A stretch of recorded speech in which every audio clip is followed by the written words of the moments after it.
Haven't met before. I'm Mark Dowling. I'm the CEO here with the Inland Valleys Association of Realtors. Thank you for joining us today. Yes, absolutely. Thank you for having me. Fantastic. Well, before you get into your presentation, let me do a formal introduction of you. You're a resident of Moreno Valley for more than 20 years. Mayor Gutierrez serves as the city's first directly elected mayor. He began service as a city council member in 2013, was appointed mayor pro tem and mayor, and then was later elected as mayor for the city in 2016. Mayor Gutierrez is proud of the city's success in bringing more than 14,000 new jobs to the community over the past 4 years. The first member of his family to go to college, he earned an associate's degree from Moreno Valley College, a bachelor's degree from Cal Baptist University, a master's degree in education from American Intercontinental University, and a doctoral degree in special education from North Central University. The former local business owner is proud to live, work, and play right in his hometown. He enjoys spending time with his family, friends, and his 2 dogs, Kayla and Lassie. Is Lassie a collie? Beagle. Beagle, close enough. 4 legs. Well, thank you so much for being here. The floor is yours. Welcome. Okay, thank you. Am I able to share a screen? Let me enable that for you, and we can make sure that's awesome. An option. There you go. You should be good to go. Great. Thanks so much. Okay, let me go ahead and do that really quick here. You should be able to see my screen here. Do you see it, Mark or Paul? Yes. Yeah, good. Okay, great. So first of all, I just want to say thank you for that introduction, and thank you for having me, at your meeting today. It's really important that, that all of you actually as realtors kind of know about kind of some of the top things that are kind of happening in the city. There's a lot of development, a lot of great opportunities that are coming to the city of Moreno Valley. And I think it'll help you, in terms of being realtors as well, just kind of knowing this information. So why Moreno Valley? So why do residents actually choose Moreno Valley? And I just kind of have this slide up here, and you may have seen it in other areas as well, but really we're the 21st largest city in the state of California. We are about 51 square miles, which is actually a little bit larger geographically than San Francisco. But the most important part is that we're only 50% developed. So there's still a lot of opportunities for residential development, industrial development, and healthcare development, all of that. And all of that, as I'll kind of get into my presentation, helps each other. So it's very, very important that there's all of this development kind of happening. We also have Fortune 500 companies, and then the average age is 32 years of age. And then something that I think is really important also is that our average household income has also gone up as well. So I'll kind of go over that as we kind of get going here. But here are just some of the Fortune 500 companies that have chosen Moreno Valley, more that continue to come as well. Like I mentioned, so the average household income increased from 63,000 to over 86,000 in just the last 6 years. And that's a really good sign of growth. If you've seen other growth, from other cities, it's not as much as this one. And so that's really important because then, you have more income, then you can do more housing expenses, whether it's buying a new house, or purchasing new things, which increases the sales tax revenue, and then that helps city services. So it's all a cyclical effect. So it's very, very important. So that's something that we should be very proud of. And as mayor, I'm extremely, extremely proud of this, that our household income has actually increased. Despite everything that's kind of happened in this past year, with the pandemic, we really thought that it was going to affect, it did affect a lot of businesses, and obviously it affected a lot of residents, but it didn't have that fiscal impact as much as we thought it was going to have. So that's something important to say. We have added about 3,000 new healthcare jobs in the past 7 years. So this sector is extremely growing. And this is something that you can mention to your clients, with the Kaiser expansion coming, it's going to be about 1 million, I think it's 1.3 million square feet expansion. That's going to be a great opportunity for more jobs coming to the city of Moreno Valley. And then also with the county healthcare expansion. So you have the Kaiser and the county all of that, that whole corridor, all of that expansion is going to be great for property values as well. So as of right now, there's been about 3,000 new jobs in just the past 7 years, and we're expecting another 5,000 jobs coming to Moreno Valley. And as you know, jobs is really, really important. You know, it helps fight poverty. That's what helps put people be able to make payments, put their kids through school, all kinds of things. So it's one of the number one factors. We also have something I wanted to kind of talk about here, because I kind of thought about, what's something that maybe you can mention to your clients that the city offers. And one thing that we have is a business and employment resource center. You may know this already, but just to touch a little bit on it, our employment resource center, this is basically a center where we help residents find jobs, and we provide resources to them. We provide job skills training. We provide workshops, weekly workshops. We have certificate programs called Level Up for our residents. So a lot of times someone may be, let's say, for example, a CNA or maybe an LVN, or maybe they may be a instructional assistant, and maybe they need some upward, basically some upward mobility skills. So we will level them up. So we have certificates that they can go through, so that way they can increase their income. And I think that's really important too. We have to provide a way, and this is one thing that I kind of noticed, is okay, we have these jobs here, but how can we increase the level of skill for our residents, so that way they can make more income and then help everyone, right? The other great thing about the Employment Resource Center, it's also a business resource center as well. So if your clients have businesses or anything like that, they can always reach out to this center, which is known as BERC, Business and Employment Resource Center. Free copying, they can do job fairs here. We have a business and retention specialist that's housed here, and they can go over the small business development grant. They can go over a lot of resources that we have as a city to help our small businesses. So it's a double component here, helping the businesses and our residents too with finding employment. So keep this in mind. It's a great resource, and we just became designated because we were the only city in the entire Riverside County in the past year until towards the end that actually kept our Employment Resource Center open during the pandemic. And that was something that I said, we have to keep open, especially with everything going on, and people were losing their jobs at the time. And we were uncertain of what was going to happen. So we did keep it open. And because of that, the federal government and the state recognized us and now made us an America's Job Center. And that's a very important designation, because not many cities have that. And then now we'll have opportunities for more grants at the federal level and also at the state level. And I do got to thank Angelo Farouk from Workforce Development Board for his leadership and help with getting that designation. It's a very big designation, and we do now have that as a city. So I'm really proud of that. But this is a really great resource. It's a one-stop shop for all sorts of things that you can really just, when in doubt, you can have your clients just kind of reach out to the center, and it's a great resource. We have for our youth, I do believe that it's very important that that we maintain our youth, that we look forward to our future leaders, our future taxpayers, of course. And so that's why I've implemented a program called Moval Learns, and this is a program where we are really working with Moreno Valley College. We actually have a lot of programs with them, but this is one of the best programs I would want to highlight today. And this program basically provides free tuition for students to go during their first year at Moreno Valley College, and we provide them with stipends so that way they can stay in school.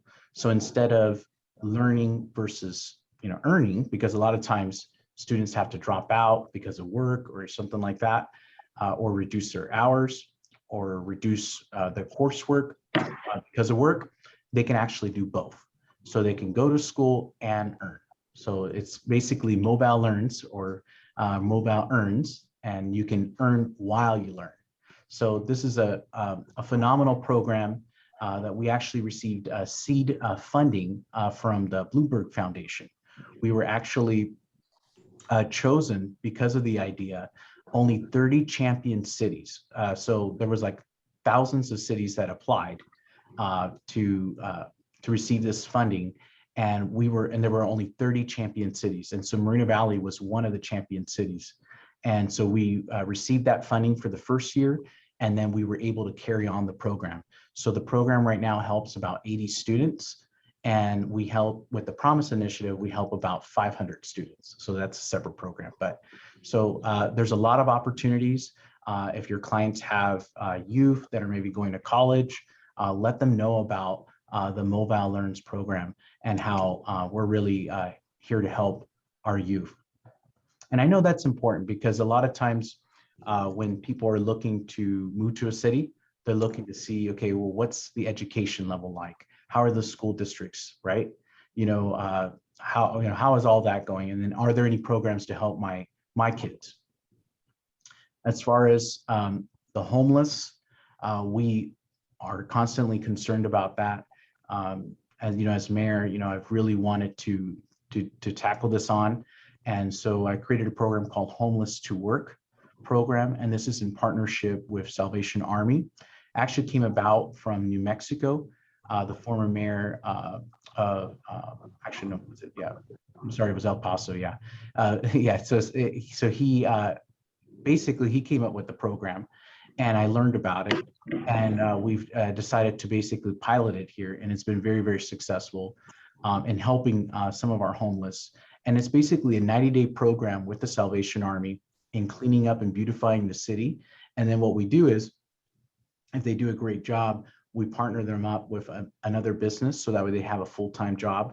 One of the great partners that we have is Waste Management. So they've actually taken many of our participants, and as of right now, they have full-time jobs. So it's been a very successful program. Of course, we're still going to see homeless because, and I'm sure you've seen these studies as well, there's many reasons for people being homeless. Sometimes they can't find work. It could be a mental health issue. So there's so many other factors. But we are working with our county partners to kind of address that. And we are increasing the funding with Salvation Army. We've actually increased it a lot. And it's been a great, great program so far. With Beautify Mobile, this is another great initiative that we've implemented, where we're really trying to clean up the city and beautify the city in various parts of the city. It's not just one area. Before, we used to have where we would just clean up in one district and then that was it, it'd be like once a year thing. Now what we're doing is, and we just kicked it off last month, we're doing it in multiple districts and every month. So that's something that we're going to be doing, and you're going to be seeing a lot of members of the community helping out and trying to clean up the city as well, because impressions are reality, right? And it does affect property values, and it's extremely, extremely important.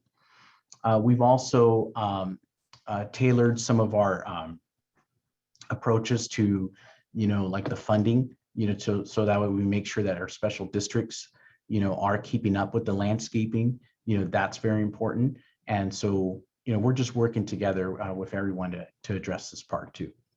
Some really exciting things that I think that you can mention to your clients, and I think I'm really proud of, is the amphitheater that's coming. So this is going to be a large outdoor amphitheater. It's going to be opening up very soon, more than likely in about a month. And it's going to be behind the Conference and Rec Center. And it'll be able to seat between 600 to 1,000 residents, and if not more on the backside. And then we have a large parking lot as well. It'll have state-of-the-art music, media, and we'll be able to hold concerts. Actually, this summer, we're going to be doing mobile rocks and mobile movies right there from the amphitheater. But what we do hope to have is, on a regular basis, just programming a lot of programming in the evening, in the weekends, just to build that sense of community in our city. And I think that that's important too. As far as our Moreno Valley Mall, this is another exciting project. I'm not sure if you've seen this slide or have known about this, but there's a lot of development that's going to happen at the Moreno Valley Mall. So right here in the center part, right here where the food court was or is right now, this will be kind of demolished. And then we're going to have various restaurants, and it'll be kind of outdoors, kind of looking somewhat like the Temecula Mall. So it's going to look really nice.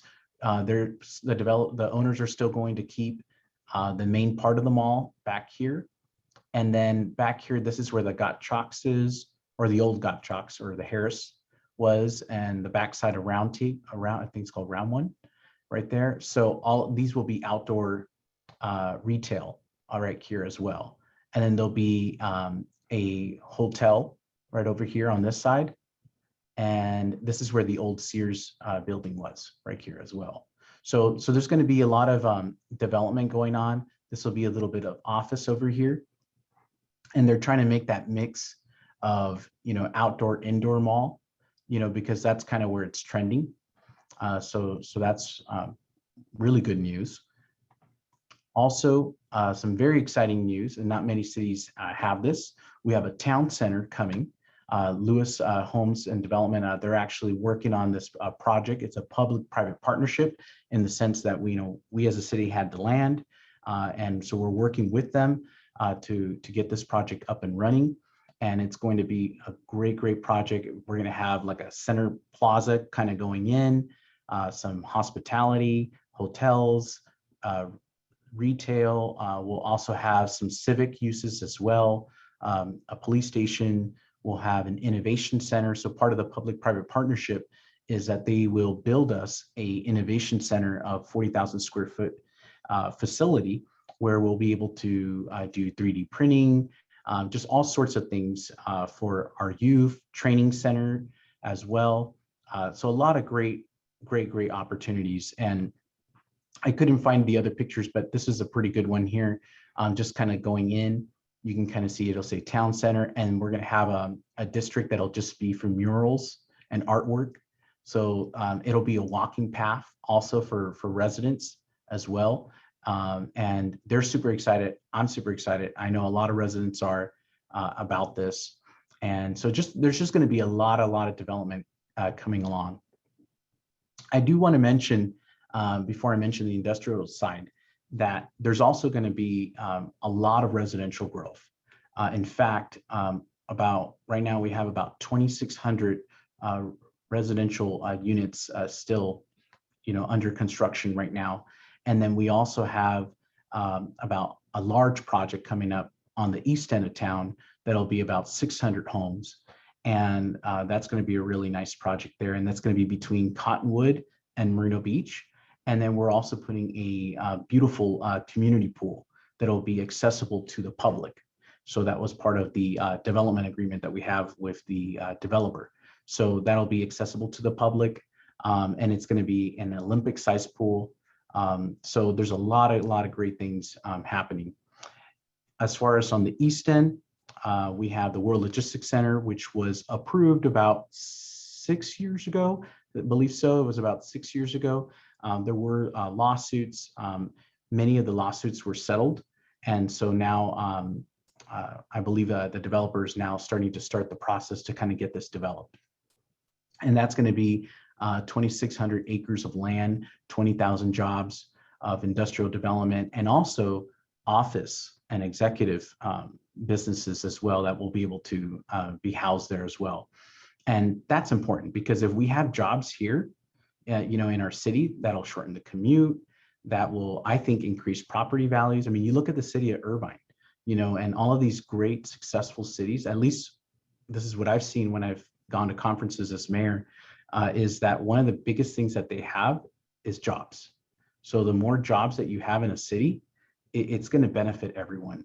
And so I'm really looking forward to this. I think that with the program and the infrastructure that we have to help train our workforce, We have a great partnership with Moreno Valley College, also Norco College, and UCR and Cal State San Bernardino. And I'm looking forward to working with them so that way we can continue to train some of that workforce. So that way there's that upward mobility, right? So it's not like they just stay at that job. You know, they can actually progress in their job as well.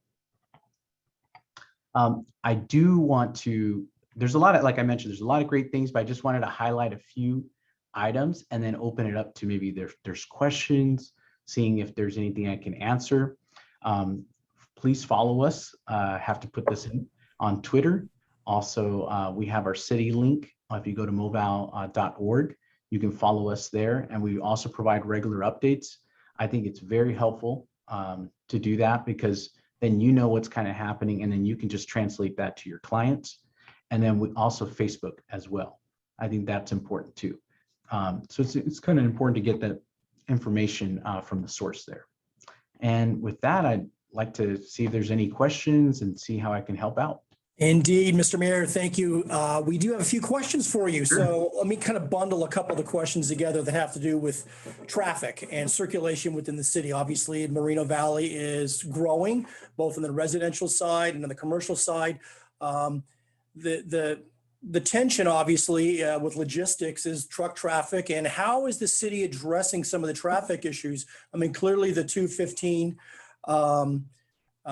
60 kind of split there is busy, as we all know. And then you have trucks coming through and driving through some areas that I suppose could be residential areas. How is the city addressing some of the traffic and circulation issues?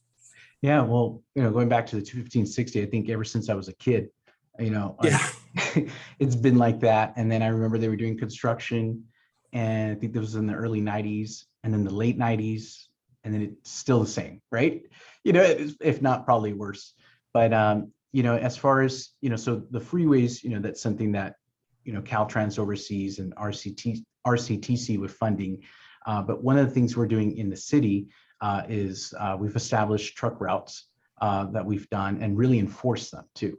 So in the past years, we've had truck routes, but not really. And so we've really educated some more of these truck drivers. You know, I think that's important, and the companies as well.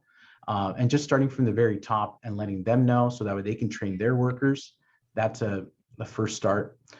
We also have a commercial enforcement team that we just started 2 years ago. And that's been able to kind of help as well. Now, what doesn't help is that a lot of times we are doing some construction on roads. And so that can kind of backlog some areas as well. But we do have to do that infrastructure improvements, road improvements, because since 2008 to 2013, we didn't do any road improvements at that time. You know, that's when it was the big recession. It was really bad. And so slowly we've been putting more money into the budgets to make those road improvements. So that's been kind of making, I think, some issues there as well. But definitely looking for, more suggestions and ideas, you know, from residents, totally open to that. But yes, I believe that the truck routes and really enforcing them is a very big thing. And we have increased our community service officers to kind of help with our police department to kind of help with enforce that. So I think that's a big start right there. Great. You'd mentioned the mall construction and some of the improvements and changes that are going on there. Do you have a estimated start time and completion time with some of those phases? Yes. So hopefully within 6 months, we can get everything squared away, like as far as approved and whatnot. And then from there, it would take about 1.5 years to completely redevelop that area, but it would still stay open. There would be certain areas that would be kind of shut down. I believe they want to do the food court first, and then the backside, and then they're going to do the hospitality area as well. Great. Within about 2.5 years total, it'll take to, because it's going to be a very big project. I have the full plans. It's going to be very beautiful. Right. You know, the focus of our membership obviously is on the residential side and housing side. One of the things that's being discussed statewide, both legislatively and cities are looking at it from an option standpoint, is kind of repurposing currently zoned properties that may be retail, that could be office or whatever, that's obsolete. And we're seeing a change in the economy and the use of space. Is the city looking at this as an opportunity with some residential areas and large strip mall type areas that are underutilized and they're probably not going to come back and they could be converted to residential uses?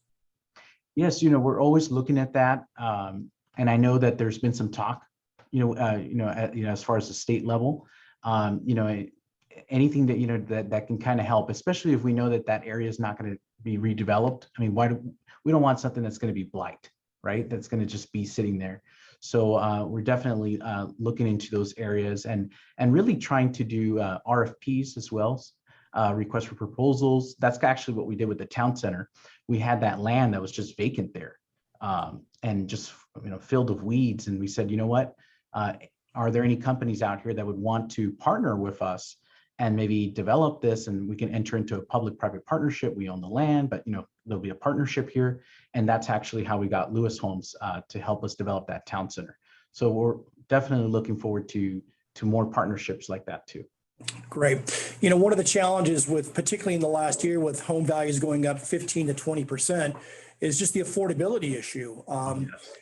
One way in which it can be helped is allowing developers to build smaller homes, higher density, cluster type communities and so forth. I know there's some of those projects in the city of Moreno Valley. Is that something that's being discussed as an option that would allow, smaller homes, greater density, that would allow people to buy at a more reasonable price? Actually, it's a great point, Mark, that you brought that up, because I actually left it out here in my presentation. I don't know how I forgot that, but we're actually doing a big general plan update, 2040, for our city. And part of that general plan update does include more higher density housing areas and to allow for that, especially north of the freeway and also on the east end of town, where there's still a lot of development.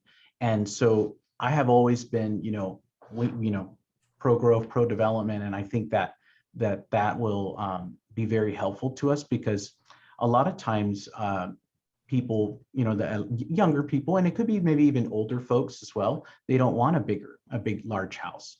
And then also for affordability, like you mentioned. So I think that will be something that is going to be happening. It is in our general plan update. And as of right now, I believe the Planning Commission is going to see it on June 8th. And then after that, it'll go to the City Council. But we do have lots of areas in the city that will be zoned for that flexible zoning, where there can be more opportunities for higher density. Great. One of the questions that came out from one of our members, Brent Biestel, has to do with the U.S. Vet Center for affordable housing for veterans out at the March Air Force Base. Did you want to maybe kind of elaborate on that project and maybe how that could be used as a model elsewhere? Yeah, well, I think it is a model. I was on the JPA when we approved the funding. I was a board member there, and it's helped a lot of our veterans. Beautiful, beautiful facility. I will say though that it can't house everyone, because they're veterans.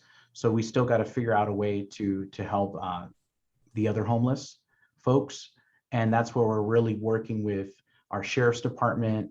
We started a CBAT team, which is a community behavioral assessment team that kind of goes out there with the sheriff to speak to someone that's homeless. We just barely started this.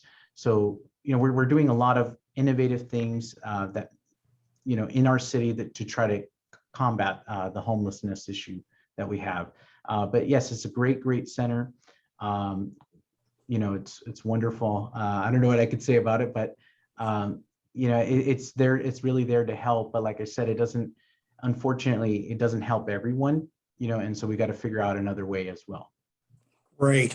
We're getting close to the end here from a timing standpoint. Paul, you're our government affairs director. I know you talk to the mayor frequently. Is there anything you want to ask or contribute at this point?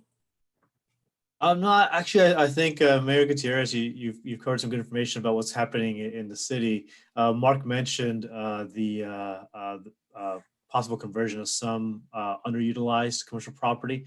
Does the city have a position on SB 6? That's a piece of legislation that would create a pathway to converting underutilized, I think it's vacant 3 years or longer, commercial properties to residential. I don't know if we have a position on it yet. I'd have to check our my governmental affairs team, but I can definitely check. But I know we constantly are looking at units that are underutilized and then trying to see how we can make them better in our community and more useful. We don't want it to just be blight there. So I'll look into that. Yeah, it's one thing. It's a piece of legislation that we're supporting, and I know that cities are always worried about losing, especially retail development, because that's how you pay your bills and provide the services that you're doing. But we're looking at especially those that are remain empty for multiple years, that are in corridors where they have access to public transportation, to good, strong infrastructure that could become affordable housing. And we're just very focused on the issue. So that's an item. If it's something that you guys would support, or maybe support with amendments, please feel free to let us know. Where it's an issue that we're sponsoring at the state level. Well, that's great to hear, and I don't see why not, why not. I think that's a great opportunity to join, with you and to support something like that. But I'll check definitely with the governmental affairs team, because we might already be, but because like I said, we're constantly really reaching out. Our economic development team with Mike Lee, Jackie, we're constantly reaching out to these units that are underutilized and trying to see how we can get them more useful. And I know there have been talks of converting some of them even to apartments, condos, and even some other facilities as well. So I see why not. All right, great, thank you. Yeah, no problem.